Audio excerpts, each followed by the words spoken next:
রাসূল সাল্লাল্লাহু আলাইহি সাল্লাম বললেন, আসমা আনফিকি, তুমি দান করো, ওয়ালা তুহসি, হিসাব করে করো না। 10 টাকা করলাম, 20 টাকা করলাম, 500 টাকা করলাম, এভাবে তুমি হিসাব করে করো না। কেন? ফাইহিসাল্লাহু আলাইকে, তাহলে আল্লাহ গুনে গুনে নেকি দিবেন। তুমি গুনে গুনে দান করলে গুনে গুনে নেকি দিবেন। ওয়ালা তুই আয়েশা, আসমা, কখনো দানের পথ বন্ধ করো না, কখনো দানের পথ বন্ধ করো না, নইলে আল্লাহ তাআলা তোমার রুজির পথ বন্ধ করে দিবেন, সংকীর্ণ করে দিবেন, অর্থ কমিয়ে দিবেন।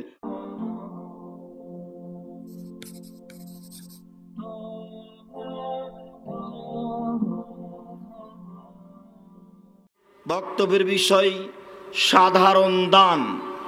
যেসব মাধ্যম দিয়ে আল্লাহকে বেশি সন্তুষ্ট করা যায় তার একটি বড় মাধ্যম হচ্ছে দান। মানুষ জাকাত দিতে বাধ্য, নেকি হোক আর না হোক। মানুষ জাকাত দিয়ে নেকি পাবে বিষয়টি এমন নয়, বরং জাকাত দিলে নিজের ফাঁসি হবে, ফাঁসি রক্ষা হবে। এটাই মূলত জাকাতের ফলাফল। জাকাত দিয়ে মানুষ আল্লাহকে সন্তুষ্ট করবে, বিনিময় জান্নাত পাবে, এইটা ভিন্ন কথা। তবে আল্লাহ তাআলাকে সন্তুষ্ট করার একটি বড় মাধ্যম হচ্ছে সাধারণ দান। যে দানের কথা আল্লাহ তাআলা কোরআন মাজিদে বহু জায়গায় বলেছেন, যার ব্যাপারে আমি আপনাদেরকে মাঝে মধ্যে বলেছি, পৃথিবীতে ইবাদতের জগতে সবচেয়ে ভিন্ন ধরনের ব্যতিক্রম শক্তিশালী পাওয়ারফুল ইবাদত হলো দান, যা ব্যক্তি থেকে আরেকজনের কাছে পার হয়ে যায়। সম্মানিত দিনী ভাই বোন, জান্নাত পাওয়ার একটি বড় মাধ্যম হলো দান। জাহান্নাম থেকে বাঁচার একটি বড় মাধ্যম হলো দান। বিপদ থেকে বাঁচার একটি বড় মাধ্যম হলো দান। মহান আল্লাহ বলেন, ওয়াসারিউ ইলা মাগফিরাতিম মির রাব্বিক ওয়া জান্নাতিন আরদুহাস সামাওয়াতু ওয়াল আরদ। পৃথিবীর মানুষ, তোমাদের প্রতিপালকের ক্ষমা যেখানে আছে সেখানে তোমরা দৌড়িয়ে যাও। তোমরা তোমাদের প্রতিপালকের ক্ষমাকে দ্রুত গ্রহণ করো, ধরো, আর তোমরা ওই জান্নাতের দিকে দৌড়িয়ে যাও যে জান্নাতের ব্যবধান হচ্ছে আকাশ জমিনের ব্যবধান। উইদ্দাত লিল মুত্তাকিন, যে জান্নাত তৈরি করা হয়েছে পরহেজগার মানুষের জন্য। যারা পরহেজগার মানুষ তারা এই জান্নাত ভোগ করবে। আল্লাহ তাআলা বলেন, আল্লাযীনা ইনফিকুনা ফিস দাররায়ে আল্লাযীনা ইনফিকুনা ফিস দাররায়ে ওয়াস সাররায়ে ওয়াল গাযিমিনাল গায়জ। যারা সচ্ছল অবস্থায় দান করে, যারা অসচ্ছল অবস্থায় দান করে, এবং যারা ক্রোধকে থামিয়ে দিতে পারে, মানুষকে মাফ করতে পারে, তারাই হচ্ছে পরহেজগার। আল্লাহ তাআলা তাদের জন্যই এই জান্নাতকে নির্ধারণ করেছেন। সম্মানিত দিনী ভাই বোন, আল্লাহ তাআলা একাধিক জায়গায় দানের কথা বলেছেন। অন্যত্রে বলেন, ওয়ানফিকু মিম্মা রাযাকনাকুম মিন ক্বাবলি আন ইয়াতিয়া আহাদাকুমুল মাউত। পৃথিবীর মানুষ, তোমাদের কাছে মরণ আসার পূর্বে ওই সম্পদ থেকে দান করো, যেই সম্পদ আমি তোমার কাছে রেখেছি, তোমাকে দিয়েছি। আমি তোমার সম্পদ হতে দান করতে বলিনি। আমি যেটা নিজের সম্পদ তোমার কাছে রেখেছি, তোমাকে দিয়েছি, সেই সম্পদ থেকে দান করো। মিন ক্বাবলি আন ইয়াতিয়া আহাদাকুমুল মাউত, তোমাদের কারো কাছে মরণ আসার পূর্বে, সেই দিন আসার পূর্বে যেদিন তোমার কাছে মরণ চলে আসবে, ফায়াকুলা, তখন তুমি বলবে, রব্বি লাউলা আখারতানি ইলা আজালিন করিব। আল্লাহ, তুমি যদি আমাকে কিছু সময় দাও, আমার যদি জানটা নেওয়া থেকে আমাকে কিছু সময় বিরতি দাও, ফাসাদদাকা ওয়া আকুম মিনাস সালিহিন, তাহলে আমি দান করে সৎ মানুষের অন্তর্ভুক্ত হব। সম্মানিত দিনী ভাই বোন, অত্র আয়াত প্রমাণ করে যে বিপদের সময় মানুষ এই কথা বলে, মরণ চলে এসেছে, কিছু সময় বাঁচতে চাচ্ছে, দান করে ভালো মানুষের অন্তর্ভুক্ত হবে। মানুষ দান করেই ভালো মানুষের অন্তর্ভুক্ত হতে পারে। এই ছেলে, হাঁটছো কেন? এখন কি খাওয়ার টাইম, খেতে যেতে হবে? আপনারা যে যেখানে আছেন ভদ্রতা বজায় রেখে বসেন। আমি আপনাদেরকে তখন থেকে বলে আসছি, এটা সালাফি কনফারেন্স, এর একটা গতিনীতি আছে। আপনি সম্মানী মানুষ, আপনার সম্মানের হানি হোক এটা আমি চাই না। সারাদিন ঘুরেছেন, জোহর থেকে ঘুরে বেড়াচ্ছেন, দোকানপাটে ঘুরছেন, এত কেন? যা টাকা নিয়ে এসেছেন দোকানওয়ালাকে দিয়ে যাবেন? নিজের জন্য কিছু আছে? দোকান হাট বাজার কি এখানে আছে? সব এখানে কিনে নিতে হবে? কই, আমি তো একবারও কিনতে যাই না, আমার তো কোনো প্রয়োজন মনে করি না। তা আমি তো আছি আপনার সাথে, কেন আপনার স্বভাবটা এমন হবে? এই মেয়ে, তো এত রাত্রে তুমি এখানে হাঁটছো কি করে? তোমার একটু লজ্জা হয় না? তোমার একটু শরম হয় না? তোমার একটু হায়া হয় না? তোমার একটু ইতস্তবোধ নেই? তোমার একটু বোধগম্য নেই? তোমার বোধোদয় নেই? তুমি স্বামীবিহীন মহিলা নাকি? তোমার লজ্জা হয় না কেন? তুমি এখানে বাজার করতে এসেছো কেন? তোমার একটা শরমের ব্যাপার থাকা দরকার। তুমি একটা মেয়ে মানুষ, তোমার হুঁশ হয় না? তুমি কোন লজ্জায় এখানে বাজার করতে আসো? তুমি জানো না এটা সালাফি কনফারেন্স? তোমার মতো ন্যাক্কারজনক নোংরা মেয়ের আমি প্রতিষ্ঠানে আসা, এই সম্মেলনে আসা পছন্দ করি না। বাউল হিসাব তোমার। তোমার তোমার স্বামী কাপুরুষ, তোমার ছেলে কাপুরুষ, কই আমরা তো যাই না। তুমি বের করো দেখে, আমাদের তো চলে, তোমার চলে না কেন? তুমি কেমন মুসলিম? তোমার স্বামী কেমন? তোমার ছেলে কেমন? আপনার উপরে আমি দুঃখিত, মনে কিছু নিয়েন না। পুরুষে বসবাস করার চেষ্টা করিয়েন। আত্মমর্যাদা থাকা দরকার, গায়রিয়াত থাকা দরকার, আত্মমর্যাদা থাকা দরকার। রাসূল সাল্লাল্লাহু আলাইহি সাল্লাম, আসমা রাদিয়াল্লাহু তাআলা আনহা বলেন, আমি জমি থেকে খেজুরের আঁটি বোঝা মাথায় করে বাড়ি নিয়ে আসছিলাম। পাশ দিয়ে আল্লাহ রসুল উঠে চড়ে চলে যাচ্ছিলেন। আল্লাহ রসুল আমাকে বললেন যে আসমা, তুমি উটের উপরে আসো। তখন আমি আমার স্বামী জোবাইর গরিব মানুষ হোক, তার আত্মমর্যাদাকে খেয়াল করলাম না, আমি আর একজন পুরুষ মানুষের উটের পিছনে উঠবো না। আমি উঠলাম না, আমি আমার স্বামীর আত্মমর্যাদাকে হিসাব করলাম, গায়রিয়াতকে হিসাব করলাম। আমি বাড়ি চলে আসলাম। আমি বললাম জোবাইর, একটি ঘটনা। কি ঘটনা? আমি খেজুরের আঁটির বোঝা মাথায় করে নিয়ে আসছিলাম, সামনে দেখলাম রাস্তায় আল্লাহর নবী। তিনি আমাকে বললেন যে তুমি আমার উটের পিঠে চড়ো। আমি না করে দিলাম, আমি আপনার আত্মমর্যাদাকে হিসাব করে। তখন তিনি বললেন, আসমা, তুমি রাসূলের উটের পিছনে উঠলে আমার যে আত্মমর্যাদাতে বাধা লাগতো, খারাপ লাগতো, তার চেয়ে তুমি যে এই খেজুরের আঁটি বোঝা মাথায় করে নিয়ে মাঠে থেকে চলে আসছো, এতে আমার আত্মমর্যাদাতে বেশি লাগে, আমাকে বেশি খারাপ লাগে। আমার বউ মাঠে থেকে এই আঁটি বোঝা মাথায় করে নিয়ে চলে আসছে, এটা আমার কাছে অনেক অনেক অনেক বেশি খারাপ। হাদিস বুখারী মুসলিম। আপনার একটা আত্মমর্যাদার প্রয়োজন হয় না? আপনি এখানে বউ নিয়ে এসেছেন, বাজার ঘুরে, সারাদিন দোকানে এখানে ঘুরে, মহিলা মানুষকে এখানে কিনতে হবে কেন? কি কিনতে এসেছে এখানে? কি কিনবে? আজকে তো এখানে জিনিস কিনতে হবে, এখানে তাকে দোকানের সামনে দাঁড়িয়ে জিনিস কিনতে হবে, এমন কাপুরুষ আপনি? বুঝে না ওরা, অন্তর আছে বুঝে না, দেখে না ওরা, চক্ষু আছে দেখে না, শোনে না ওরা, কান আছে শোনে না। উলাইকা কাল আনাম, তারা পশু প্রাণীর মতো, তারা গরু ছাগলের মতো, তারা কুকুর শৃগালের মতো, বাল হওয়া জাল বরং তার চেয়ে খারাপ। নিজে কি পশু প্রাণীর মতো মনে করেন? আপনি কি নিজেকে পশু প্রাণী মনে করছেন? আপনি কি নিজে কুকুর শৃগাল মনে করছেন? যেই না ভুল হিসাব। আপনি কি নিজেকে কুকুর শৃগালের চেয়ে খারাপ মনে করছেন? আপনি কেন তা মনে করবেন? আপনার হিসাব কেন পশু প্রাণীর মতো হবে? চোখ যেভাবে ঘুরে বউ সেভাবে চলে, তার নাম ক্ষমতা। চোখ যেভাবে ঘুরে বউ সেভাবে চলে, তার নাম ক্ষমতা। চোখ যেভাবে ঘুরে বউ সেভাবে চলে, তার নাম ক্ষমতা। ব্যক্তিত্ব থাকতে হবে, পুরুষ হতে হবে, আত্মমর্যাদা থাকতে হবে, তখন বিবাহ করলে সংসার কন্ট্রোল হবে। সারাদিন ঘুরে বেড়াচ্ছে, বাজার করছে, কিসের পুরুষ আপনি? তাকে বাজার করতে পাঠিয়েছেন? আপনি মরে গেছেন, আপনার ছেলে মরে গেছে, আপনার ভাইরা মরে গেছে, আপনার স্ত্রীর দেবর ভাসুর মরে গেছে, ওর বাপ মা মরে গেছে, আপনার ও বাজার করতে আসলো কেন? কেন আসবে? কি পেয়েছে? কি হিসেব? তার একটা লজ্জাবোধ থাকা দরকার, তার একটা ইতস্তবোধ থাকা দরকার, তার একটা হায়াবোধ থাকা দরকার, তার একটা মানবতা থাকা দরকার। বাউল হিসাব আপনি মনে কিছু নিয়েন না, আপনি আমার দিনী ভাই, আপনাকে আমি অনেক ভালোবাসি, তবে এই ন্যাক্কারজনক নোংরা এই নীতিকে আমি ঘৃণা করি। বাউল হিসাব আমরা বেঁচে আছি বাড়িতে থেকে, আপনি মনে করেন কি আপনি আমার দিনী ভাই, আপনাকে আমি অনেক ভালোবাসি, আপনার সাথে আমার কোনো দূরত্বতা নেই, কিন্তু আপনার মেয়ে এখানে ঘুরবে কেন? কে হিন্দুর মেয়ে নাকি? তাকে এত বাজার করতে হচ্ছে কেন? তাকে এত ঘুরে বেড়াতে হচ্ছে কেন? আপনি বের হওয়ার সময় বলে দেয় না? আপনি বের হওয়ার সময় বলে দেননি কেন? এই শোনো, এটা সালাফি কনফারেন্স, ইনি আব্দুর রাজ্জাক বিন ইউসুফ।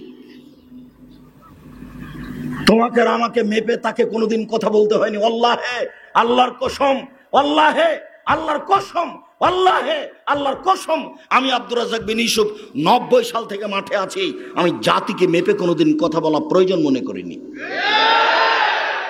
আল্লাহে, আল্লাহর কসম, আল্লাহে, আল্লাহর কসম, 90 সাল থেকে এখন পর্যন্ত আমি কোনোদিন অপ্রয়োজনীয় বাক্য বলিনি। আল্লাহর কসম, আমি 90 সাল থেকে এখন পর্যন্ত কোনোদিন কারো বিরুদ্ধে কথা বলিনি। আল্লাহে, আল্লাহর কসম, 90 সাল থেকে এখন পর্যন্ত আমি কোনোদিন কোনো মাযহাবের ব্যাপারে কথা বলিনি। আল্লাহে, আল্লাহর কসম, 90 সাল থেকে এখন পর্যন্ত আমি কোনোদিন কোনো ব্যক্তিকে সামনে রেখে, কোনো দল সংগঠনের সামনে রেখে কথা বলিনি। 90 সাল থেকে এখন পর্যন্ত জাতির কাছে আমি কোনোদিন পথ খরচ চাইনি। 90 সাল থেকে এখন পর্যন্ত আমি কোনোদিন আমার পরিচয় দিইনি। আমাকে যখন চাপ দিয়ে বলেছে আপনার লেখাপড়া পরিচয় দেন, তখন আমি বলেছি আমার নাম আব্দুর রাজ্জাক, আমার বাপের নাম ইউসুফ, বাপ বেটা মিলে আব্দুর রাজ্জাক বিন ইউসুফ। এর চেয়ে আমি বেশি পরিচয় দিইনি। যদি এর চেয়ে বেশি পরিচয় হয়ে যায় কোনো একদিন এই 90 সাল থেকে না আজ পর্যন্ত, তাহলে আমি আর ভবিষ্যতে একদিনে বক্তব্য দেবো না, আজ থেকে শেষ।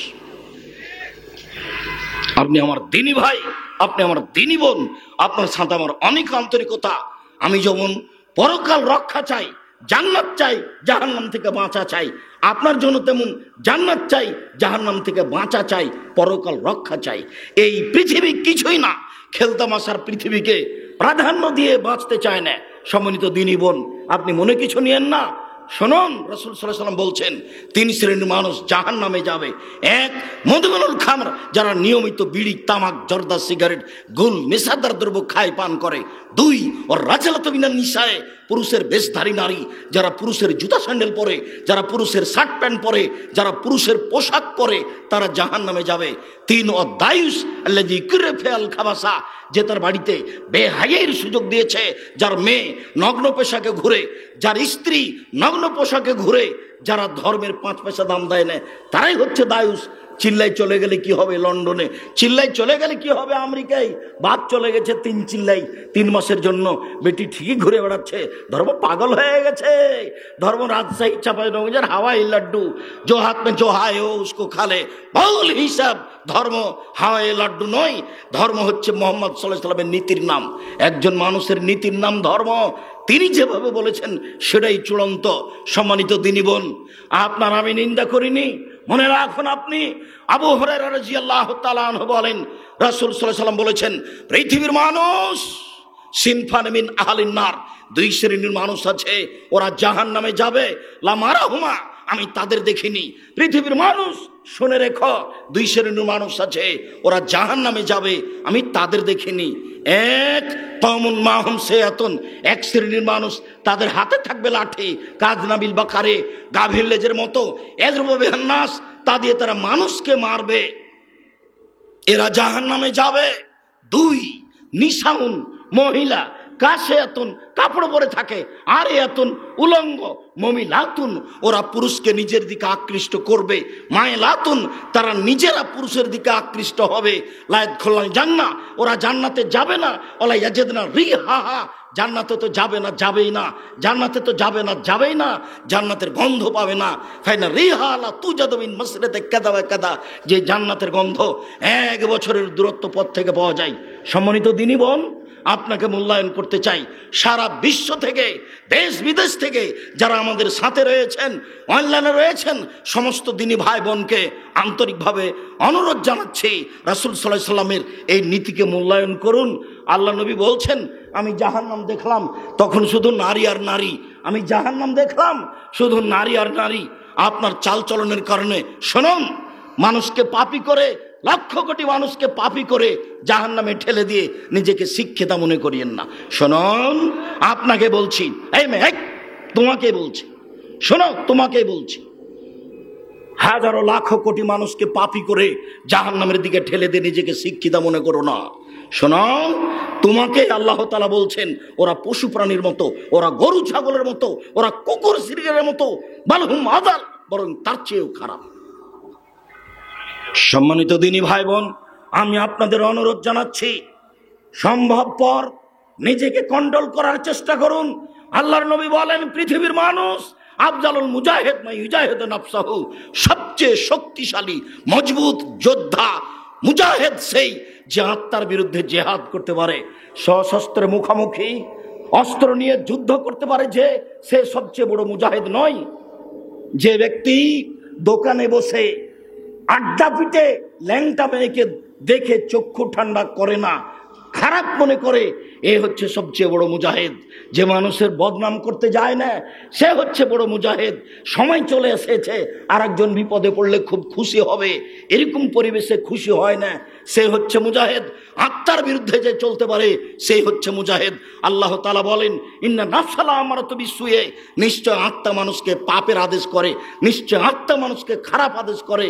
জুয়াচুরি করে যে, আত্মার অনুসরণ করে যে, সুদ ঘুষ খায় যে, আত্মার অনুসরণ করেছে, দাড়ি চাঁচে যে, আত্মার অনুসরণ করেছে, টাকনুর নিচে প্যান্ট পরে যে, আত্মার অনুসরণ করেছে, দাঙ্গাবাজি করে যে, আত্মার অনুসরণ করেছে, মানুষকে অপমান করার চেষ্টা করে যে, আত্মার অনুসরণ করেছে, আত্মার অনুসরণ করে যে, জাহান্নামে যাবে সে। আবু হুরায়রা রাদিয়াল্লাহু তাআলা আনহু বলেন, রাসূল সাল্লাল্লাহু আলাইহি সাল্লাম বলেছেন, হজবতুন নার বিশাওয়াত, নিশ্চয় নিশ্চিত কথা, অবধারিত কথা, জাহান্নামকে ঘেরা আছে মনের ইচ্ছা দিয়ে, মন মতো চলে যারা, জাহান্নামে যাবে তারা। জাহান্নামকে ঘেরা আছে প্রবৃত্তি দ্বারা, প্রবৃত্তি অনুযায়ী চলে যারা, জাহান্নামে যাবে তারা। জাহান্নামে ওরাই যাবে যারা মন মতো চলে। রাস্তাঘাটে মানুষের বদনাম করে, গীবাত করে, জুয়াচুরি করে, দাঙ্গাবাজি করে ঘুরে যারা, জাহান্নামে যাবে তারা। দোকানে বসে আড্ডা পিটে যারা, জাহান্নামে যাবে তারা। মানুষকে অপমান করে, খাটো করে, হেউ তুচ্ছ করে, জোর করে, ক্ষমতা দেখে, দলিল দাপটে জমি দখল করে জেল হাজতে দেয়, এরাই মনোমতে চলে। মনোমতে চলে যারা, জাহান্নামে যাবে তারা। সালাত আদায় করে না যারা, জাহান্নামে যাবে তারা। রোজা সিয়াম পালন করে না যারা, জাহান্নামে যাবে তারা। সুদ ঘুষ খাই যারা, জাহান্নামে যাবে তারা। শুনুন সম্মানিত দিনী ভাই বোন, পরের বাক্যে রাসূল সাল্লাল্লাহু আলাইহি ওয়াসাল্লাম বললেন, কষ্ট, ক্লেশ, ত্যাগ, তিতিক্ষা, অনেক কিছু দিয়ে জান্নাত ঘেরা আছে। হুজবাতুল জান্নাত বিল মাকারহে, নিয়ম নীতি মেনে চলার নাম জান্নাত, আর নিয়ম নীতি না মানার নামই হচ্ছে জাহান্নাম। আপনি যেখানে বসে আছেন, বসে থাকার একটা নিয়ম আছে। আমি জানি না কাল থেকে না এখন পর্যন্ত আপনি কতবার বললেন। বসে থাকতে থাকতে মাঝে মধ্যে বলতে হবে, রব্বিক ফিরিলি অথবা আলিয়া ইন্নাকা আনতাত তাওয়াবুল গফুর। হে আমার প্রতিপালক, তুমি আমাকে ক্ষমা করো, তুমি আমার তোবা কবুল করো, তুমি বড় ক্ষমাশীল, তুমি বড় তোবা কবুল করি, তুমি বড় তোবা কবুলকারী। রাসূল সাল্লাল্লাহু আলাইহি সাল্লাম কোন বৈঠকে বসলেন ৭০ থেকে ১০০ বার পর্যন্ত এই দোয়াটা বলতেন, রব্বিক ফিরিলি অথবা আলাইয়া ইন্নাকা আনতাত তাওয়াবুল গফুর। জানি না আপনি পড়তে পারছেন কিনা। এসেছেন, ঢং ঢং করে ঘুরলেন, এটা সেটা কিনলেন, কে কি করছে দেখলেন, তারপর সালাফি কনফারেন্স থেকে চলে গেলেন। সালাফি কনফারেন্স মানে নবী, রাসূল, সাহাবী, তাবির নীতিতে কিছু কথাবার্তা পেশ করার নাম হচ্ছে সালাফি কনফারেন্স। আপনি কি নিলেন আর আপনাকে কি দিলাম, আর আপনি কি ব্যাগে করে নিয়ে গেলেন, দুঃখিত। আমি আপনাকে অনেক ভালোবাসি, আমি আপনাকে খাটো করতে চাইনি। শুনুন, এভাবে দোকানে বসে আড্ডা পিটে, এভাবে পুরো দিন মনে হচ্ছে একটা বিশাল মেলা ঘুরছেন, এভাবে একটু আমার চোখের সামনেকার ঘটনা আপনার সামনে নকল করছি। কই আমাদের তো না বসলেও চলে। আপনাকে তো আমি বলেছি, আমার জীবনে আমি কোনোদিন দোকানে বসিনি, তা আছি তো বেঁচে। চায়ের স্টলে আমি কোনোদিন বসিনি। 23-24 বছর থেকে নওদাপাড়াতে আছি। যারা দোকানদার চায়ের স্টলে আছে তারা হয়তো বা নাম জানে, কোনোদিন দেখেনি, তা আছি তো বেঁচে। আপনাকে কেন এত বসা লাগে? আপনাকে তো হুঁশ জ্ঞানে এরকম লোক পেয়ে গেল, কেন আপনাকে এভাবে ঘুরতে ভালো লাগে? সম্মানিত দিনী ভাই বোন, পরহেজগারিতা না থাকার প্রমাণ, আল্লাহ ভীতি না থাকার প্রমাণ, পরহেজগারিতা না থাকার প্রমাণ, আল্লাহ ভীতি না থাকার প্রমাণ, মুনাফিকি ভিতরে আছে তারই প্রমাণ, মুনাফিকি ভিতরে আছে তারই প্রমাণ।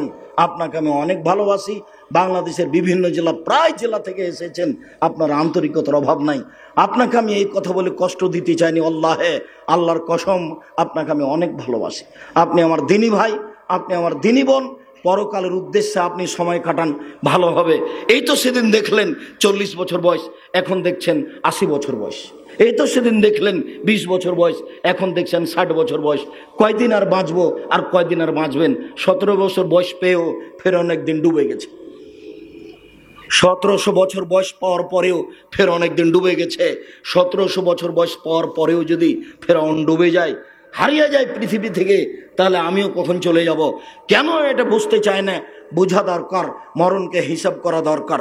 সম্মানিত দিনী ভাই বোন, আবু হুরায়রা রাদিয়াল্লাহু তাআলা আনহু বলেন, রাসূল সাল্লাল্লাহু আলাইহি সাল্লাম বলেছেন, ইয়া আদম, আল্লাহ তাআলা বলেন, ইয়া আদম আনফিক আলাইকা, তোমরা দান করো, আমি তোমাদের উপরে দান করব। ইয়ামহাকুল্লাহুর রিবা ওয়া ইরবিস সাদাকাত, সুদ মানুষের টাকাকে কমিয়ে দেয়, দান মানুষের টাকাকে বেশি করে দেয়। হুবাহু বাস্তব উল্টা। আমি 100 টাকা দিয়েছি, এটা 120 টাকা নিব 3 মাস পরে, তাহলে আমার টাকা বেড়ে 120 হয়ে গেল। আমি 100 টাকা থেকে 10 টাকা দান করলাম, 90 টাকা বাক্সে রেখে দিলাম, 1 বছর পরে যদি বের করি তাহলে 90 টাকাই থাকবে। অথচ আল্লাহ তাআলা বলছেন, শোনো, ইয়ামহাকুল্লাহুর রিবা ইরবিস সাদাকাত, সুদ মানুষের টাকাকে কমিয়ে দেয় আর দান মানুষের টাকাকে বেশি করে দেয়, মানে বরকত বেশি হয়ে যাবে। মাসে যদি 5000 টাকা ইনকাম করেন, আপনি খাবেন, আপনার ছেলে মেয়ে খাবে, আপনার বাপ মা খাবে, ফকির মিসকিন খাবে, এরপরেও টাকা শেষ হয় না, তার নাম বরকত। 50,000 টাকা মাসে ইনকাম করে, 1 লক্ষ টাকা মাসে ইনকাম করে, কি যে হলো, 25 দিন যেতে না যেতে শেষ, তার নাম বরকত নেই। আয়েশা রাদিয়াল্লাহু তাআলা আনহা বলেন, আল্লাহর নবী দুনিয়া থেকে চলে গেলেন, বাড়িতে অর্ধশা 1.25 কেজি আটা রেখেছিলেন। 1.25 কেজি আটা থেকে আটা নিয়ে রুটি বানায়, আটা নিয়ে রুটি বানাই, কতদিন খেলাম। মনে একদিন বলল, কি রে, আটা শেষ হয় না কেন? তো মেপে দেখি তার কত আছে, মেপে দেখার পরে দেখি পরের দিন নেই। যেটা বাড়িতে আছে সেটা মেপে কোনোদিন খাবেন না, যেটা রান্না করবেন সেটা মেপে খাবেন, সেটা মেপে রান্না করবেন। মিকদাদ বিন মাদি কারাব রাদিয়াল্লাহু তাআলা আনহু বলেন, রাসূল সাল্লাল্লাহু আলাইহি ওয়াসাল্লাম বলেছেন, কিলু তামাকুম ফাইনা ফিয়াল বারাকা, তোমরা খাদ্য মেপে রান্না করো, তাতে বরকত হবে। আমাদের দেশের মহিলারা, মা চাচিরা চাউল যখন রান্না করে তখন মেপে নেয়, কিন্তু আটা সাধারণত মেপে নেয় না, হাতের অনুমান করে নেয় যে এতে 3টা রুটি হবে, 5টা রুটি হবে। আটাও মেপে নিতে হবে, কোটাতে যেটাতেই হোক না কেন, 200 আটা না 50 আটা না 500 আটা রুটি বানাচ্ছে, এটা মেপেই নিতে হবে, তাতে বরকত রয়েছে। রাসূল সাল্লাল্লাহু আলাইহি ওয়াসাল্লাম বলছেন, কুলুমিন জাওয়ানিবিহা, তোমরা পাশ থেকে খাও, ওলা তাকুলু ওয়াসতিহা, মধ্য থেকে খেও না, কেন ফাইনাল বারাকাতা তানজালু ফি ওয়াসতিহা, নিশ্চয় বরকত মধ্যে নাজিল হয়। তাহলে বরকত ভিন্ন জিনিস, রুজি ভিন্ন জিনিস। রাসূল সাল্লাল্লাহু আলাইহি ওয়াসাল্লাম বলছেন, পৃথিবীর মানুষ শুনে রাখো, যখন তুমি খাওয়া শেষ করবা তখন আঙুল চেটে খাও, প্লেট চেটে খাও। ইন্নাকুম লা তাদরুনা ফিল বারাকা, কোন ভাতে বরকত রয়েছে তোমার জানা নাই। হয়তোবা প্লেটে যে ভাত লেগেছিল তাতে বরকত ছিল, ধুয়ে দিলে চলে গেল, বরকত তোমার তাকদির থেকে চলে গেল। কোথায় বরকত আছে তোমার জানা নেই। রাসূল সাল্লাল্লাহু আলাইহি সাল্লাম বলেন, শোনো, খেতে বসে যদি ভাত পড়ে যায় তাহলে সেটা উঠিয়ে নাও, ভাতে যদি ময়লা লেগে যায় তাহলে ময়লাটা সরিয়ে খেয়ে নাও। ওয়ালা ইয়াদাহালি শয়তান, ওটা শয়তানের জন্য ছাড়ো না। কেন? কোন ভাতে বরকত রয়েছে তোমার জানা নাই, যেটা তুমি শয়তানের জন্য ছেড়ে রেখে দিলে তাতেই হয়তো বরকত ছিল, তোমার বাড়ি থেকে বরকত চলে গেল। আনাস রাদিয়াল্লাহু তাআলা আনহু বলেন, আমার মা একটা কাপড়কে 2 টুকরা করে অর্ধেক মাথায় দিলেন, অর্ধেক পরনে দিলেন, পরনে দিয়ে আমার মা আল্লাহ রাসূলের কাছে নিয়ে আসলেন, আমাকে নিয়ে এসে বলছেন, হাজা খয় দে মোকা ফাদুলাহু, এই যে আনাস আপনার ছোট খাদেম, এ আপনার খিদমত করবে। তখন এর জন্য একটু দোয়া করেন। তখন আল্লাহ রাসূল বলছেন, আল্লাহুম্মা আকসির মালাহু ওয়া ওয়ালাদাহু ওয়া আতিল উমরাহু ওয়াগফির লাহু ওয়ারহামহু ওয়া বারিক লাহু ফিমা রাযাকতাহু। একটানা আল্লাহ রাসূল বলতে থাকলেন, আল্লাহ আনাসকে দীর্ঘজীবী করো, আল্লাহ তুমি আনাসের ছেলে মেয়ে বেশি করে দাও, আল্লাহ তুমি আনাসের টাকা পয়সা বেশি করে দাও, আল্লাহ তুমি আনাসকে যে রুজি দিয়েছ তাতে তুমি বরকত দাও, আল্লাহ তুমি আনাসকে যে রুজি দিয়েছ তাতে তুমি বরকত দাও। বর্ণনাকারী বলছেন, আল্লাহ রাসূলুল্লাহ আমাদের বাড়িতে দাওয়াত খেতে আসলেন।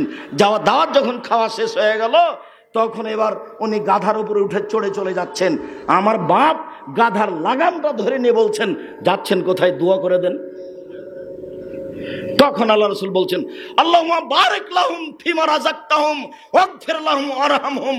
আল্লাহ এদের যে রুজি দিয়েছো তাতে তুমি বরকত দাও, এদের ক্ষমা করে দাও, এদের প্রতি দয়া করো, এদের প্রতি দয়া করো, এদের ক্ষমা করে দাও, এদের যে রুজি দিয়েছো তাতে তুমি বরকত দাও। রাসূল সাল্লাল্লাহু আলাইহি ওয়াসাল্লাম এভাবে বললেন। জানেন কিভাবে আপনার সংসার চলছে? ভুল হচ্ছে, দেখুন ভুল হচ্ছে, দেখুন ভুল হচ্ছে। আপনি আমার দিনী ভাই, আপনি আমার অন্তরের ভাই, আপনাকে আমি অন্তর থেকে ভালোবাসি। অল্প দিন সময় বেঁচে থাকতে এসে এসব কিছু করা ঠিক নয়। যেভাবে রাসূল সাল্লাল্লাহু আলাইহি ওয়াসাল্লাম চলতে বলেছেন, সম্ভবপর প্রাণপণে চেষ্টা করে সেইভাবে চলার চেষ্টা করতে হবে, যাতে করে আল্লাহ সন্তুষ্ট হন, যাতে করে কবর সহজ হয়ে যায়, যাতে করে কিয়ামত সহজ হয়ে যায়, যাতে করে জাহান্নামে যেতে না হয়, যাতে করে জান্নাত পাওয়া যায়। সম্মানিত দিনী ভাই বোন, আবু মুসা আশআরী রাদিয়াল্লাহু তাআলা আনহু বলেন, রাসূল সাল্লাল্লাহু আলাইহি সাল্লাম বললেন, আলা কুল্লি মুসলিম সাদাকা, পৃথিবীর সবকে দান করতে হবে। তখন সাহাবীগণ বললেন, ফাইনলাম ইস্তাতে, সবাই দান করবে? এটা কেমন কথা হলো? সবাই যদি দান করতে না পারে তাহলে কি করবে? তখন আল্লাহ রাসূল বলছেন, দেখো ইয়ামুল বিয়াদাইহি, তাহলে মানুষের বাড়িতে কাজ করবে, এনফো নাফসাহু ওয়া ইয়াতাসাদ্দাকু, মানুষের বাড়িতে কাজ করে যে টাকা পেয়েছে সেই টাকা দিয়ে নিজে উপকৃত হবে এবং দান করবে। তাহলে বোঝা যাচ্ছে দিন মজুরকে দান করতে হবে, যারা ভ্যান চালায়, যারা রিক্সা চালায় তাদেরকে দান করতে হবে, যারা মানুষের বাড়িতে কাজ করে খায় তাদেরকে দান করতে হবে।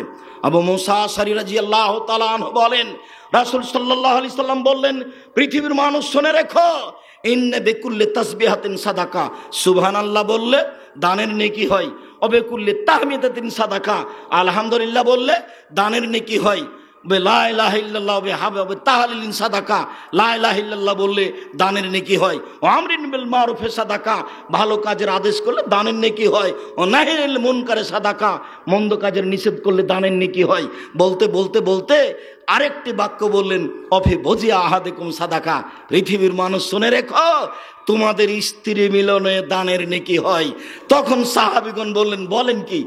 আর রাজুল ইয়াতি আলা শাহওয়াতিহি ওয়া হুয়া ফি হাজর, একটা মানুষ তার প্রবৃত্তিকে মিটাবে, স্ত্রীর সঙ্গে মিলামিশা করবে, তাতে নেকি হবে? এটা কেমন কথা হলো? তখন আল্লাহ রাসূল বলছেন, আর আইতুম, তোমাদের মতামত কি? এই মিলন কাজটা যদি অবৈধভাবে হয় তাহলে তাতে নেকি, তাহলে তাতে পাপ হবে কি? তো সাহাবীগণ বললেন, হ্যাঁ তাহলে তো পাপ হবে। যদি অবৈধভাবে পাপ হয় তাহলে বৈধভাবে নেকি হতে হবে। এটা একটা দানের মাধ্যম। হাদিসের শেষ অংশে বলা বাহুল্য, রাসূল সাল্লাল্লাহু আলাইহি সাল্লাম বললেন, আসমা আনফিকি, তুমি দান করো, ওয়ালা তুহসি, হিসাব করে করো না, 10 টাকা করলাম, 20 টাকা করলাম, 500 টাকা করলাম, এভাবে তুমি হিসাব করে করো না। কেন? ফাইহিসাল্লাহ আলাইকে, তাহলে আল্লাহ গুনে গুনে নেকি দিবেন।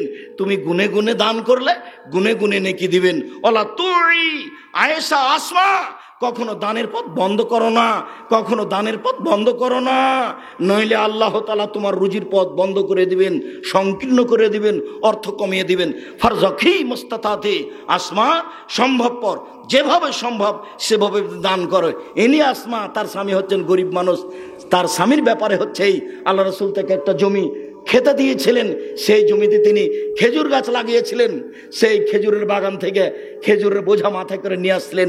ইনি আসমা, ইনি হচ্ছেন আবু বকর সিদ্দিক রাদিয়াল্লাহু তাআলা আনহুর মেয়ে, ইনি হচ্ছেন জুবাইর রাদিয়াল্লাহু তাআলার স্ত্রী। ইনি কত সচেতন মানুষ, হাদিসে তাদের কত বর্ণিত হয়েছে, তাদের নামে হাদিস। সম্মানিত দিনী ভাই বোন, আল্লাহর নবী তাকে এইভাবে দান করতে বলছেন। আবু হুরায়রা রাদিয়াল্লাহু তাআলা আনহু বলেন, রাসূল সাল্লাল্লাহু আলাইহি সাল্লাম বলেছেন, ইন তাবযুলিল ফাজলা খায়রুল লাক, পৃথিবীর মানুষ তোমার খেয়ে পরে যেটা বেঁচে গেল সেটুকু দান করে দাও, তাহলে তোমার জন্য ভালো হবে। তুমসেক শারুল্লাহ, তুমি যদি না দিয়ে রেখে দাও তাহলে তোমার জন্য ক্ষতি হয়ে যাবে, তুমি বিপাকে পড়ে যাবে। ওয়াহাব ইবনে আব্দুল্লাহ রাদিয়াল্লাহু তাআলা আনহু বলেন, ওয়াহাব ইবনে মুনাব্বিহ রাদিয়াল্লাহু তাআলা আনহু বলেন, রাসূল সাল্লাল্লাহু আলাইহি ওয়াসাল্লাম বললেন, তাসাদ্দাকু, পৃথিবীর মানুষ তোমরা দান করো, পৃথিবীর মানুষ তোমরা দান করো। ফাইন্নাহু ইয়াতি আলাইকুম জামানুন, তোমাদের উপর একটা সময় চলে আসবে, এমসি রাজুল বিসাদাকাতিহি, মানুষ তার দান নিয়ে ঘুরে বেড়াবে, কোথায় দিবে কোথায় দিবে, যার কাছে নিয়ে যাবে সে বলবে লাউ আতাইতা বিলামস লা কাবিল তোহা, কালকে যদি নিয়ে আসতে তাহলে নিতাম, ফামাল ইয়াউম ফালা হাজাত আলাই বিহা, আজকে তুমি দান করতে এসেছো, আজকে আমার কোনো প্রয়োজন নেই, আজকে তোমার দান নিব না। পৃথিবীর মানুষ শুনে রাখো, ওই দিন আসার পূর্বেই তোমরা দান করে আল্লাহকে সন্তুষ্ট করো, জান্নাত কেনার চেষ্টা করো।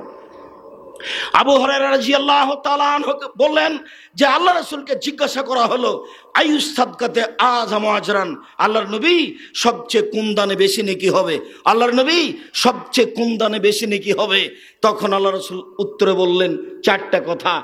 এক, তাসাদ্দাক অন্তা সাহিহুন, তুমি দান করো তখন তুমি সুস্থ, সাহিহুন তখন তুমি অর্থ লোভী। তিন, তাকসাল ফাকরা, গরিব হয়ে যাওয়ার আশঙ্কা। চার, তামালুল গেনা, অন্তরের ভিতরে কাজ করছে ধনী হওয়ার। এক, ভিতরে কাজ করছে ধনী হওয়ার। দুই, কমে যাওয়ার ভয়। তিন, একেবারে অর্থের লোভী। চার, শরীর সুস্থ। এই সময়ে যদি কেউ দান করতে পারে তাহলে সবচেয়ে বেশি নেকি হবে, এই কথা রাসূল সাল্লাল্লাহু আলাইহি সাল্লাম বলেন। সম্মানিত দিনী ভাই বোন, দান একটি ভিন্ন ধরনের জিনিস। আবু হুরায়রা রাদিয়াল্লাহু তাআলা আনহু বলেন, রাসূল সাল্লাল্লাহু আলাইহি সাল্লাম বলেছেন, মা মিন ইয়াউমিন ইসবিহু ফিহি, প্রত্যেক সকালে যখন আদম সন্তান সকাল করে, প্রত্যেক দিন যখন আদম সন্তান সকাল করে, মালাকানে ইয়ানজিলানে, তখন আকাশ থেকে দুইজন ফেরেশতা নেমে আসেন। প্রত্যেক দিন সকালে আকাশ থেকে দুইজন ফেরেশতা নেমে আসে। ফায়াকুলু আহাদুহুমা, দুইজনের একজন বলে, আল্লাহুম্মা আতি লিকুল্লি মুনফিকিন খালাফা, আল্লাহ যে যতটুকু দান করলো তুমি তার ততটুকু পূর্ণ করে দাও, যে যতটুকু দান করলো তুমি তার ততটুকু পূর্ণ করে দাও। ওয়াকুল্লাখার, অপরজন বলে, আল্লাহুম্মা আতি লিকুল্লি মুমসিকিন তালাফা, যে যতটুকু দান করলাম তুমি তার ততটুকু ক্ষতি করে দাও, যে যতটুকু দান করলো না তুমি তার ততটুকু ক্ষতি করে দাও, যে যতটুকু দান করলো না তুমি তার ততটুকু ক্ষতি করে দাও। হাদিস তো বুখারী মুসলিম, কিভাবে বিচার করবেন? আম গাছে জাম ধরতে পারে, ধরে না। অমাবস্যার রাতে চাঁদ উঠতে পারে, উঠে না। সুঁয়ের ছিদ্রতে লাঙ্গলের ফাল ঢুকতে পারে, ঢোকে না। সুঁয়ের ছিদ্রতে লাঙ্গলের ফাল ঢুকে যেতে পারে, আম গাছে জাম ধরে যেতে পারে, অমাবস্যার রাতে চাঁদ উঠে যেতে পারে, এগুলো ঘটে যেতে পারে। আমি যে কথা বললাম এতে সন্দেহ আছে বলে কিয়ামত পর্যন্ত চেষ্টা করলে সরিষা ঢোকানো যাবে না। যা বলছি তাই থাকবে, তার নাম বুখারী মুসলিম। শুনুন, 10 টাকা দান করতে চেয়েছিলেন, করলেন না, এ 10 টাকা ক্ষতি হবেই হবে, হবেই হবে। আমি বুঝতে পারি আর না পারি, কাজে কখনো কৃপণতা ভাব ভিতরে নিয়ে আসবেন না। রাসূল সাল্লাল্লাহু আলাইহি ওয়াসাল্লাম বলছেন, অত্যাকু জুলমা, পৃথিবীর মানুষ তোমরা অত্যাচার করো না। অত্যাকু সোহা, পৃথিবীর মানুষ তোমরা কৃপণ হয়ে না। ইন্না সোহা আহলাকা মান কানা কাবলাকুম, নিশ্চয় কৃপণতা পূর্বের মানুষকে ধ্বংস করেছে, নিশ্চয় কৃপণতা পূর্বের মানুষকে ধ্বংস করেছে। সালাসাতুন মুনজিয়াতুন, সালাসাতুন মুহলিকাতুন, 3টে জিনিসে মানুষ ধ্বংস হয়ে যায়, 3টে জিনিসে মানুষ ধ্বংস হয়ে যায়। এক, সৌহন্যতা, প্রবৃত্তিকে মানে যে, কৃপণতাকে মানে যে, কৃপণতাকে মানে যে, দান করে না যে ধ্বংস হবে সে, দান করে না যে ধ্বংস হবে সে, দান করে না যে ধ্বংস হবে সে। হাওয়ান মুত্তাবা, প্রবৃত্তিকে মানে যে ধ্বংস হবে সে, প্রবৃত্তিকে মানে যে ধ্বংস হবে সে, প্রবৃত্তিকে মানে যে ধ্বংস হবে সে। অয়েজবুল মারে, আর সবচেয়ে এই 3টের মধ্যে খারাপ হলো আত্ম অহংকারী, অহংকার করে যে ধ্বংস হবে সে, মানুষকে তুচ্ছ মনে করে যে ধ্বংস হবে সে, মানুষের দাম দেয় না যে ধ্বংস হবে সে, এরই নাম অহংকার। রাসূল সাল্লাল্লাহু আলাইহি ওয়াসাল্লাম বললেন 3 শ্রেণীর মানুষ ধ্বংস হবেই। সব সময় তিনি বলতেন, আল্লাহুম্মা ইন্নী আউযু বিকা মিনাল বুখলি, আল্লাহ তোমার কাছে আমি কৃপণতা থেকে বাঁচতে চাই, আল্লাহ তোমার কাছে আমি কৃপণতা থেকে বাঁচতে চাই, আল্লাহ তোমার কাছে আমি কৃপণতা থেকে বাঁচতে চাই। রাসূল সাল্লাল্লাহু আলাইহি সাল্লাম দিন রাত সকালে সন্ধ্যায় সালাম ফেরার পূর্বে কৃপণতা থেকে বাঁচতে চাইতেন, অথচ তার আগের পাপ পরের পাপ সব ক্ষমা হয়ে গেছে। কৃপণতা জঘন্য নীতি, কৃপণতা জঘন্য নীতি। জান্নাত পর বিশাল মাধ্যম হলো দান। দানের মতো পৃথিবীতে এমন কোন ইবাদত নেই যেইটা দানের মতো উপকার করতে পারে, সেটা যেই ইবাদতই হোক না কেন। সবচেয়ে শক্তিশালী ক্ষমতাধর পাওয়ারফুল ইবাদত হলো দান। সম্মানিত দিনী ভাই বোন, আর দানের সবচেয়ে ভালো জায়গা হচ্ছে আপনার এই বেসরকারি কওমি সঠিক আকীদার প্রতিষ্ঠান। ফকির মিসকিন তো আছে, যেইটা সঠিক আকীদার প্রতিষ্ঠান দান করলেন, কিন্তু যে মসজিদে করলেন, যেই মক্তবে করলেন, ওই ছেলেরা বাড়ি বাড়ি কোরআন মাজিদ পড়ে, 10 জন 12 জন কোরআন মাজিদ পড়েছে, এবার ফিরে আসছে, তখন একজন আর একজনকে বলছে যে খাওয়া দাওয়া তো ভালোই হলো, তুই কতটুকু পড়েছিস? বলে আমি 1 পৃষ্ঠা পড়েছি। তুই কতটুকু? আমি 3 পৃষ্ঠা পড়েছি। তুই কতটুকু পড়েছিস? আমি কিছুই পড়িনি, খালি আমি এমনি ঝুঁকছিলাম। বিবেচনা করে দান করবেন, দানে যেন পাপের সহযোগিতা করা না হয়। ধর্মের নামে আপনি কত পাপ নিবেন। রাসূল সাল্লাল্লাহু আলাইহি সাল্লাম যেভাবে বলেছেন তাতে মাওলানা সাহেব সবচেয়ে বিপদে আছে। অতএব সম্মানিত দিনী ভাই বোন, আপনাদের প্রাণের প্রতিষ্ঠানের কথা তখনও বলেছি, জুমার টাইমে বলেছি, আবার এখনো বলছি। যারা এসব বক্তব্য পেশ করলো, যেই ছেলেটা আরবিতে বক্তব্য পেশ করলো, আমরা তো সবাই বুঝতে পারলাম না, অবাক হয়ে গেলাম তার উচ্চারণে। এক মুখে এক টানা একেবারে প্রায় 7 থেকে 10 মিনিট পর্যন্ত বলতেই থাকলো, অবাক হয়ে গেলাম। তার গতি এত সুন্দর, বলার হিসাব এত সুন্দর, কোনো সময় একটু 19-20 হলো না। ছোট বাচ্চা আমাদের সামনে এইভাবে এসে তার বক্তব্য পেশ করলো। আর যারা ইংরেজিতে উপস্থাপনা করছে তাদের এই কণ্ঠতে আমরা অবাক, মনে হচ্ছে যে এরা ব্রিটিশ কাউন্সিল থেকে লেখাপড়া করেছে। অথচ আপনাদের এই প্রতিষ্ঠানের ভাঙাচোরা প্রতিষ্ঠানের ছাত্র, যেখানে ঘর বাড়ি কোনো ভালো নেই, কত অভিভাবকের আপত্তি। আব্দুর রাজাক সাহেব শুধু জমি কিনছেন, ঘর বাড়ি তো করেন না। আমিও তো চাচ্ছি ঘর বাড়ি করতে। আপনার বাচ্চাটাকে আমি কষ্টের জায়গায় রেখে ক্ষতি করতে চাইনি। আল্লাহর কসম, আমি কোনো স্বার্থ রেখে আপনার বাচ্চাকে কষ্ট দিচ্ছি এটা আমি চাই। মেয়ে রাখার জায়গা নেই, একেবারে নিরুপায় হয়ে টিনের নিচে 400-500 বাচ্চা, মেয়ে বাচ্চা আছে। একটু খেলার জায়গা নাই, একটু দৌড়ার জায়গা নাই, একটু হাঁটার জায়গা নাই, একটু ঘুরে দাঁড়ানোর জায়গা নাই। তবু আপনি দিয়েছেন, আমিও রেখেছি। আসলে পরকালের আশায়, উপযুক্ত বিদ্যা দেওয়ার আশায়, এইটুকুই আশা করেন। আর আল্লাহ এসব জমি জায়গা করে দিয়েছেন। বাড়িঘর হলে একদিন আপনার ছেলে আপনার মেয়ে ভালো জায়গায় থাকবে। একবারে টিওনো জামিয়া সালাফিয়া ডাঙ্গিপাড়ে এসেছিলেন, কি কারণে? কোনো অভিযোগ করেছিল কে? সেই জন্য বাস্তব দেখতে। তো এখন দেখাশোনার পরে বলছে, আব্দুর রাজাক সাহেব বাচ্চাদেরকে টিন সেট ঘরে রেখে পড়ান, এই ঘর আপনি পরিবর্তন করেন। বলছে কথা তো আপনি ঠিকই বলছেন, ঘর তো করা মুখে বলছি সহজ, কিন্তু তো বাস্তব সহজ নয়। সম্মানিত দিনী ভাই বোন, আপনাদের টাকা বৈধ জায়গাতে খরচ করার পরিবেশ পরিস্থিতি চলে এসেছে। সেটাই হচ্ছে আপনাদের প্রাণের প্রতিষ্ঠান, সেটাই হচ্ছে আপনাদের অন্তরের প্রতিষ্ঠান। যে জমি জায়গা দেখছেন, প্রতিষ্ঠান থেকে নয় রাস্তা পর্যন্ত। সম্মানিত দিনী ভাই বোন, এইখানে ডাক্তার আব্দুস সুবহানের কথা সব সময় বলতে হয়। ডাক্তার আব্দুস সুবহান একজন বৃদ্ধ মানুষ, প্রায় 100 বছর বয়স। এই জায়গায় নিয়ে এসেছিলেন। বহুদিন থেকে এই জমিগুলো 60-65 বছর থেকে পড়েছিল। ভেতরের জমিগুলো তিনি কোনো কাজে লাগাতে পারেননি। কোন দিক থেকে এসে আমরা তাকে কাজে লাগিয়ে বাস্তব অবস্থা দেখতে পাচ্ছেন। আরও কথা বলতে হয়, আপনার এখানে আব্দুল ওয়াদুদ আর আব্দুল মওদুদ, তো তাদের 2 ভাই, তো তাদের নাম বলা হয় ওদু আর মধু। তো আব্দুল ওয়াদুদ, ওদু মারা গেছে, তার ছেলে বাবু, তার ছেলেই রাস্তার সামনে যে জমিগুলো, তারা ওই জমিগুলো দেয়, এবং মধুর ছেলে জামাল, তারা এই জমিগুলো দেয়। এই জমিগুলো টাকা বড় কথা নয়, এই জমিগুলো কলিজার চেয়ে বেশি মূল্যবান। তারা মনে করে পরিস্থিতিতে এরপরেও এখানে মসজিদ তৈরি হবে, এখানে মাদ্রাসা তৈরি হবে, যার কারণে অর্থ সম্পদগুলো তারা বিনিময়ে হোক, এরপরে এই সময় দেওয়াই অনেক বড়। এটাই আলহামদুলিল্লাহ। তাই আমি তাদের আন্তরিকভাবে শুকরিয়া আদায় করি। যারা দান করেছে তাদের জন্য আমি আন্তরিকভাবে শুকরিয়া আদায় করি। তাদের ছেলেরা বাবু এবং জামাল তারা এই জমিগুলো আপনাদেরকে দিয়ে আপনাদের রাস্তাঘাট চলা পথঘাট সহজ করে দিয়েছেন। আরও যারা এই গ্রামবাসী আছে তারা জমিগুলো দিয়ে আপনাদের এখানে বসার একটা ব্যবস্থা করে দিয়েছেন।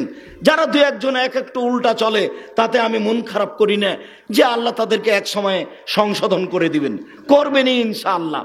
আপনারা সবার জন্য দোয়া করেন, ওদের জন্য অন্তরটা একবারে পরিষ্কার হয়ে যায়। যে বিশাল ব্যাপার, আমাদের এই জায়গা হাঁটাবো বীর হাঁটাবো, যেটা সারা পৃথিবীর বিশ্বের বাঙালি জানে। আপনি যেখানে যাবেন পৃথিবীর, সেখানে গিয়ে যদি বলেন যে হাঁটাবো বীর হাঁটাবো জামিয়া সালাফিয়ার আমি পাশে আমার বাড়ি, আব্দুর রাজ্জাক বিন ইউসুফ সেই প্রতিষ্ঠানের পরিচালক, আপনি একটা সম্মান পাবেন। মানুষের কাছে এই প্রতিষ্ঠানের একটা পরিচিতি আছে। সাথে সাথে আমরা মনে করছি আমাদের এই জামিয়া সালাফিয়াকে আল্লাহ কবুল করেছেন, যার কারণে আমরা এই ফলাফল ভোগ করতে পারছি, দেখতে পাচ্ছি। আমি এটাই বেশি আশঙ্কা করি আল্লাহ, যে তুমি এটা কবুল করেছ, আমাদের কোনো ভুল কথার কারণে, আমাদের কোনো ভুল কর্মের কারণে এটা যেন উল্টে না যায়। এটা তোমার বিশাল অনুগ্রহ, এটা তোমার বিশাল অনুগ্রহ। বানি ইসরায়েলের প্রতি অনুগ্রহ করে তুমি এ করতে পারোনি, ফলাফল দেখোনি। সব বানি ইসরায়েল অন্যায় করেছে, শেষ পর্যন্ত তুমি তাদেরকে ধ্বংস করে দিয়েছ। তা আমরা বানি ইসরায়েলের মতো হতে চাই না। তোমার অনুগ্রহকে আমরা মূল্যায়ন করতে চাই। আলহামদুলিল্লাহ, আলহামদুলিল্লাহ, আলহামদুলিল্লাহ। লাখ লাখ তোমার দরবারে শুকরিয়া আদায় করি, সেজদা করে শুকরিয়া আদায় করি। তুমি অনেক কিছু ব্যবস্থা করে দিয়েছ আল্লাহ। তাই এই হাঁটাবো বীর হাঁটাবো গ্রামবাসীর ব্যাপারেও আমরা বলছি যে তুমি তাদের অন্তরকে সহজ সরল করে দাও, তারা যেন মনে করে এটা আমাদের একটা বিশাল কিছু। সারা দেশ জুড়ে এখানে মহিলা পুরুষ এসেছে, যেটা আমরা ভাবতেই পারিনি। সারা দেশের ছেলে মেয়ে আছে যারা দাওরা করেছে শুনলাম বিভিন্ন জেলার, যারা হিফজ করেছে শুনলাম বিভিন্ন জেলার। এটা একটা বিশাল পাওয়া। আল্লাহ তুমি তাদের মনটাকে সহজ করে দাও, সবাই জামিয়া সালাফিকে ভালোবাসে। সম্মানিত দিনী ভাই বোন, গুলজার মাস্টারের কথা মনে পড়ে। তিনি এই প্রতিষ্ঠানের প্রারম্ভিকভাবে সমস্যাগুলোকে লক্ষ্য করছিলেন। এখনও যারা দেখছেন তারাও খুব ভালোভাবে দেখছেন, তাদের জন্য আন্তরিকভাবে দোয়া করি। যেমন সালাহুদ্দিন চেয়ারম্যান, যেমন মারফত আলী, তারা প্রতিষ্ঠানকে জান দিয়ে মন দিয়ে ভালোবাসেন। তারা তার সার্বিক সুবিধাগুলি দেখেন এবং কোথায় কী আছে তারা দেখার প্রাণপণে চেষ্টা করেন। আমরা তাদের জন্য আন্তরিকভাবে দোয়া করি। সম্মানিত দিনী ভাই বোন, সবাই আপনারা দান নিয়ে প্রস্তুত হন। আপনারা দান করেই এই প্রতিষ্ঠানকে সফল করেছেন, করবেন ইনশাআল্লাহ। আমাদের ছেলেরা যাচ্ছে, আমাদের মেয়েরা যাচ্ছে, যার কাছে যাচ্ছে তাই সে যেন বাচ্চাটাকে ফিরিয়ে না দেয়। এই মুহূর্তে যদি আপনার কাছে কিছু না থাকে তাহলে আর একজনের কাছে 10টা টাকা নেন, নিয়ে মনে করেন আমি তো খেয়াল করিনি, ভুলে চলে এসেছিলাম, 10টা টাকা দেন, পরে আপনাকে দিয়ে দিব। ছেলেরা তোমরা আসো। আপনারা আমার দিনী ভাই বোন, সমস্ত দিনী ভাই বোনকে অনুরোধ জানাচ্ছি, দানের হাত প্রশস্ত করুন। 5 টাকা হোক, 50 টাকা হোক, 500 টাকা হোক, 200 টাকা হোক, 100 টাকা হোক, আপনারা দান করুন। যারা আমরা স্টেজে আছি তারা আপনারা অংশগ্রহণ করবেন। অবশ্যই এই দানের হাত আপনারা প্রশস্ত করেন, আপনারা কেউ খালি হাতে যাবেন না। আর স্টেজে যারা আছেন, যারা এসে ছেলেরা, তোমরা যারা মিডিয়া নিয়ে আছো, তোমরা অংশগ্রহণ করো। তোমরা আবার মনে করো না আব্দুর রাজ্জাক সাহেব আমরা তো কাজে এসেছি, এত টাকা পয়সা তো নিয়ে আসিনি, 10 টাকা তো দিতে পারবা। কত যে খেয়া শেষ করলে। সম্মানিত দিনী ভাই বোন, দেখেন এইভাবে দোকানপাটে খায়া শেষ করিয়েন না, এর ফলাফল ভালো নয়। যা খেলেন তা নষ্ট হলো, যা পড়লেন তা পুরাতন হলো, আর যা দিয়ে দিলেন তা থেকে গেল। এই কথা রাসূল সাল্লাল্লাহু আলাইহি সাল্লাম বলেন। সম্মানিত দিনী ভাই বোন, আমি আপনাদেরকে দানের হাত প্রশস্ত করার অনুরোধ জানিয়ে যারা দেশ বিদেশে আছেন তাদেরকে বলছি, আমাদের যে ইসলামিক ব্যাংকের অ্যাকাউন্ট নাম্বারগুলি আছে সেইগুলি আপনারা ব্যবহার করুন। আমাদের যে পার্সোনাল বিকাশ নাম্বার আছে, আমাদের যে নগদ নাম্বার আছে, সেইগুলো আপনারা ব্যবহার করুন। দেশে বিদেশে যে যেখানে আছেন, এই বিশাল মসজিদ বাইতুল হাম জামে মসজিদ, যে মসজিদ 200 শতক জমির উপরে অবস্থান করবে ইনশাআল্লাহ, যার অস্থায়ী মসজিদ আপনাকে দুপুরে দেখালাম, এখন দেখাচ্ছি, কালকে দেখিয়েছি। আলহামদুলিল্লাহ, এই 3 সেট মসজিদ আমরা অস্থায়ীভাবে চালু করেছি। নিয়মিতভাবে এখানে জুমা চালু আমরা ঘোষণা করেছি।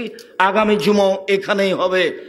গ্রামবাসী মিলে সবে আমরা এখানে আসব, জুমার খুতবা এখানে হবে, জুমার সলাত এখানে হবে, আর মহিলারা ওই মসজিদে সলাত আদায় করবে। আপনার আমার দিনী ভাই দেশ বিদেশে যারা আছেন সবাই দোয়া করবেন।